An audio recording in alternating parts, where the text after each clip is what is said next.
Hey, this is Candia Raquel, founder of Centro de Poder.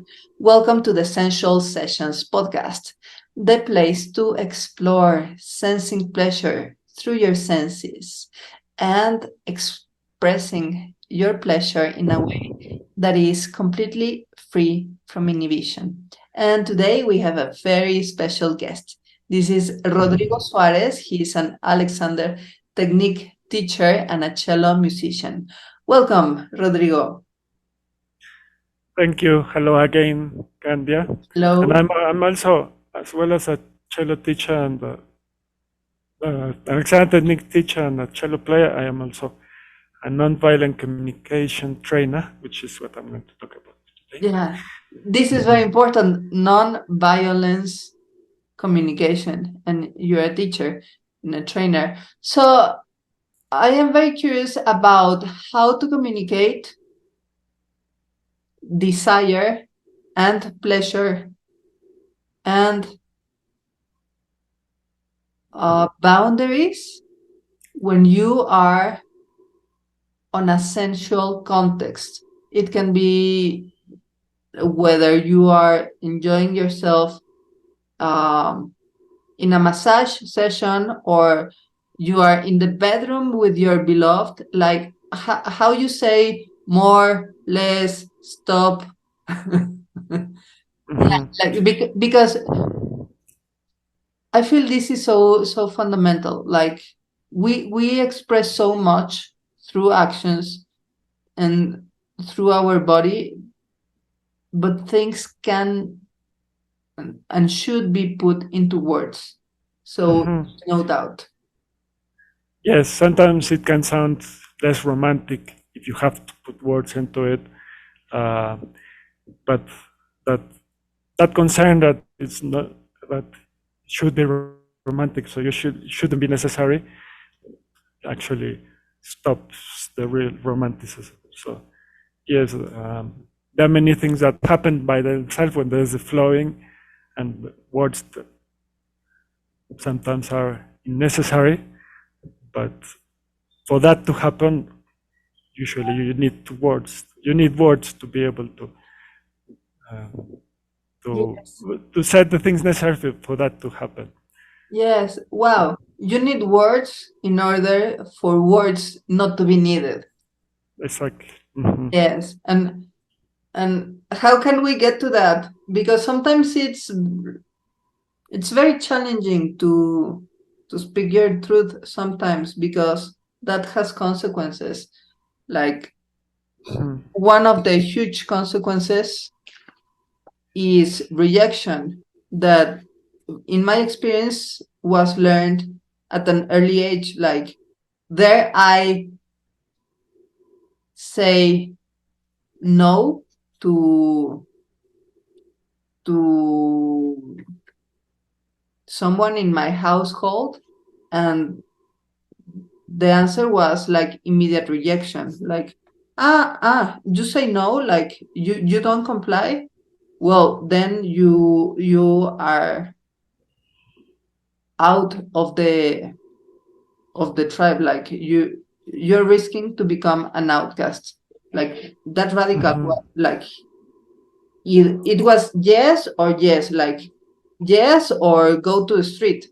So later, like I mean, that's good in conflict because I really measure my words, even if I am like in a difficult situation in a discussion.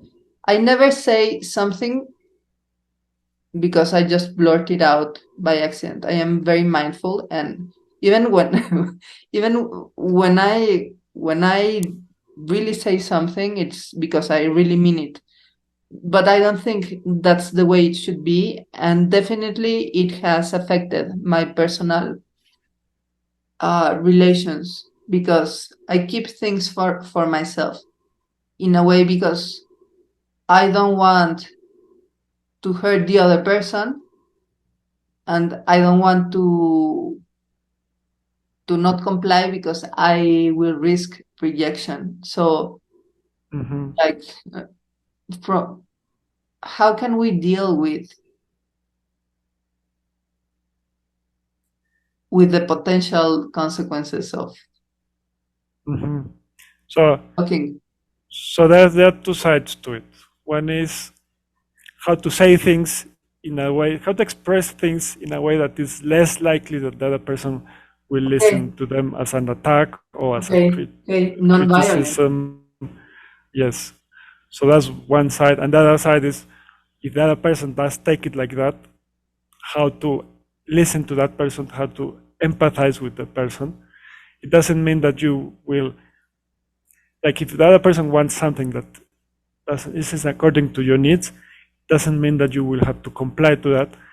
Um, Okay, okay, but if you listen with empathy, the other person usually, when if they feel understood, usually they are more open, like, to listen to your needs. So from the side of how to say it in a way that the other person is more likely that the other person won't hear it as an attack or criticism, or a demand, is like there's so many words that we have learned that we have so ingrained is the way we all talk. It's actually our like moral judgments, labels, okay. like right and wrong language. So we have so ingrained it that we really have to unlearn it and learn the language of feelings and needs. Like saying what I'm telling you isn't about you, it's about me. It's Yes. about how I feel and how what Okay. I need. Doesn't mean that you are wrong. It doesn't mean that you have to do this. That it just means that I have this need, and if you um, if you do this that I'm requesting, that's going to help this need. If it doesn't work for you to do what I'm asking, then I'll look for another strategy to meet my need. So it's not a demand. Okay. So that's one thing. So, and usually you feel more vulnerable if you're talking about your feelings and needs, because we learn that we're not supposed to have feelings and needs. But actually, if we talk from that vulnerability instead of saying what the other person should be doing, it's more likely that the other person will hear it.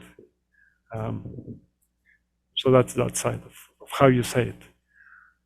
And then how you hear the person with empathy is, for example, if your partner wants, in a way, wants to get into some intimacy with you, and you're not up to it at the moment, if you can say it from yourself, like, okay, right now I'm tired, I don't feel like getting into this. How is it with it for you if we do it tomorrow?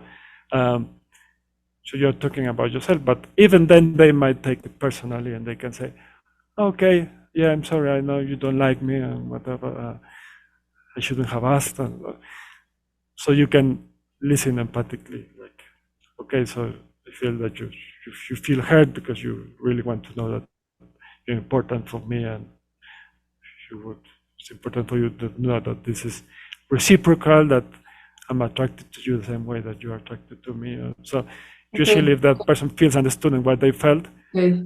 then they're more open to say, okay, really, I do like you and you are very important to me, and it is that I'm tired, but I'm sure tomorrow I could enjoy it more. Like, that might be more open. So that's the other side. Like, however the other person is expressing themselves, um, how to listen to the feelings and needs that are behind them and empathize with that. Wow. Wow. It's more than just talking. It's more than a template for Mhm. communication. It Yeah. I get the impression that is about being clear on what's your stance in regards to the other, and expressing your subjective position, saying like starting with yourself, with how are you feeling, what are you needing, or what are you wanting, instead of making it about the other and doing your best to remove labels like adjectives, like you are Mhm. demanding or you are slow or you are whatever, because those have judgment implied. And also removing the should or must, which has to do with respecting the other and not coming to the other from the stance of authority that is commanding the other on what to do in regards to yourself, which Mhm. is very violent. And I mean, that's how most of we have been brought up in Mexico, very violently through communication, which naturally sets the stage for other kinds of perpetration. So yeah, it's vulnerable to begin with how I am feeling and Mhm. putting that up front. It's having the cards, laying the cards on the table. And in regards to the other, to the listening, trying to get to to the heart of the matter, trying to understand where the other person is coming from, that is beyond the words. Like, okay, this person is attracted to me, and I am, if he wants or she wants to make out with me now and I don't want, it's important for me to set the boundary and reject that advance. And that rejection, I mean, I think no one wants to get rejected, but it it can be a polite and rejection that invites understanding, and even more closeness, and also the trust for the other person to reject you in the future in the same manner without being Mhm. violent, and setting it clear that it's a rejection because not being in the right moment. It's not a rejection in regards to the attraction or the love feelings. And Mhm. actually I feel that that can actually reinforce the attraction, because it's like, I know that you're attracted to me, and I want you to really be sure how much attractive you are to me. Like, you really turn me on, you drive me crazy. And I am sure that tomorrow, when I'm done with my period or I get enough sleep, I will be up to it. And it's Mhm. a complete different perspective, because actually, what makes or breaks meaningful connections is how you deal with the impasse or the difference or the conflict. And that's, Mhm. and after you get over this difference, then I believe love starts to happen. Because if there are no difference, you're in a narcissistic relation with a mirror or with your clone. Mhm. And what happens with communication is that you start to see the other as someone different. And I am communicating how I am now. So you get it, because you're not getting it telepathically, so nor tacitly nor physically. This has to be put in words. So these are the words delivered in this non-violent way. Mhm. And also, like, I'm taking what you're telling to me and coming back with this offering of understanding. So we had the difference, but we built a bridge over this difference through Exactly. this communication. Yes. Can you give us like And if, eh? Sorry? well, I was going to say that if you, can you hear me? Perfectly. Okay. Yes. If you are tired and your partner comes with this suggestion and you don't say no because you want to be a good partner, you don't want to hurt their feelings, actually it's going to be worse because they're going to sense that something that you're not, something is in there, or maybe even if you don't sense it, you will build resentment and they will pay your resentment at some point somehow. Yeah. So that's why it's so Something will be important. off. So it's not the same to be on the act and you are like in the bed out of obligation, which is the worst that can happen. And the other person will notice that you are not going crazy in the light. So then the misunderstanding can go exponentially because then the other person can feel that it's not performing properly, that you don't like him or like her anymore, or is fat or is too skinny or whatever, which could have been prevented by stating a non-violent boundary, which also set the base to the other have better tools to set their boundaries and reject you when needed. Yes, exactly. Yeah. So just a quick recap. Uh, there's the speaking and there's the listening. And when you're talking, you need to express how you're feeling without practically using you statements, without like, I mean, without pointing fingers, using the should or must, nor using labels.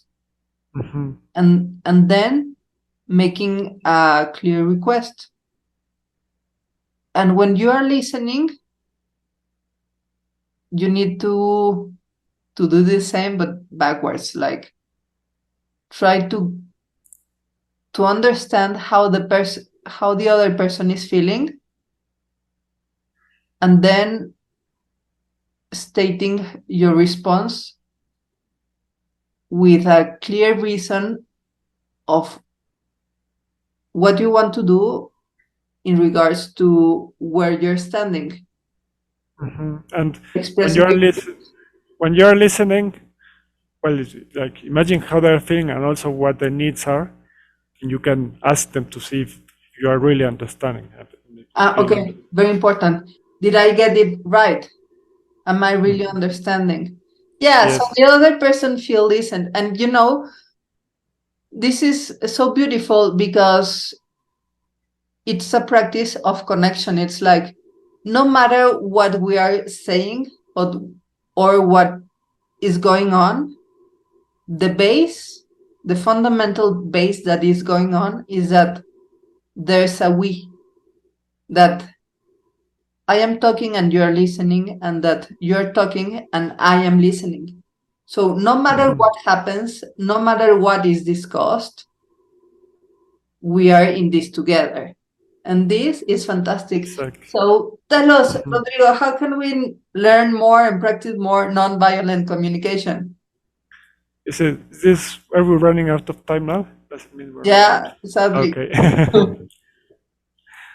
well, there are many videos in YouTube, so you can just search nonviolent communication by Marshall Rosenberg. That would be a good way. And his book, Nonviolent Communication, A Language of Life. And also my webpage is Libresencia, then that's in Spanish for those who understand Spanish. And I also have a Facebook fan page, CNV, CNV, Comunicación No Violenta México. CNV Comunicación No Violenta México. That's for Fantastic. those who understand Spanish. Mhm. Thank you, Rodrigo. Such a Okay. pleasure. Such Thank you very much too. concise, meaningful, important episode on how to communicate your needs and your wants in Mhm. the extremely vulnerable context of intimacy, sensuality, sexuality, and pleasure. So thank you. And thank you, sensualists. Go to libresencia.com and on Instagram, go to CNV Mexico to get in contact with Rodrigo Suarez. And if you haven't subscribed already to the Essential Sessions, well, please go to www.centrodepoder.com and get yourself signed up to get these on your inbox weekly. Until next time, remember to sense your fire so you can share the flame.